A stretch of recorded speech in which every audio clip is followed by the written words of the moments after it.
اس footage کے top shots میں آپ دیکھیں گے کہ آپ کو بہت سارے مکان جو ہیں وہ پکے نظر آئیں گے، یعنی لنٹر تو آپ نے بہت دیکھے ہوں گے، لیکن اس کی فوٹیج آپ کو ریئر ہی ملتی ہے، تو میں نے سوچا کہ اس لنٹر کو بھی کیپچر کیا جائے۔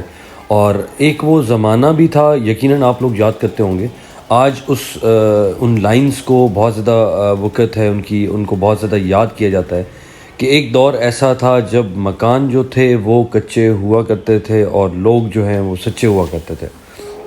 اب اگر آپ دیکھیں تو مکان تو بہت کم کچے رہ گئے ہیں، اس فوٹیج میں بھی آپ دیکھیں گے بہت کم آپ کو چھت جو ہیں وہ کچے نظر آئیں گے۔ تو لنٹر اور سیمنٹ نے جگہ تو لے لی، لیکن یقیناً ان جملوں میں بالکل واضح ایک حقیقت نظر آتی ہے کہ سچائی کا زمانہ چلا گیا۔ خیر، سچائی کے زمانے کو چھوڑیں، یہاں استاد قمر عباس اپنے لنٹر کی تیاریوں میں مصروف تھے۔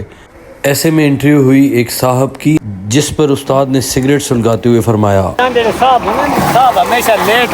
اچھا یہ جی زوار قمر عباس کہہ رہے ہیں بس صاحب ہمیشہ لیٹ آؤندے ہیں۔ واہ جی صاحبوں واہ جی، آیا نو ست بسم اللہ۔ ماموں کے بیٹے کامران کے بعد اگر کوئی مشہور ہے تو یہ میرے ماموں کا بیٹا اسد۔ پیچھے آپ کو ایک علم نظر آ رہا ہوگا، وہاں پہ ان کا گھر ہے، وہاں سے فضائی نگرانی کر رہے تھے اس سے پہلے۔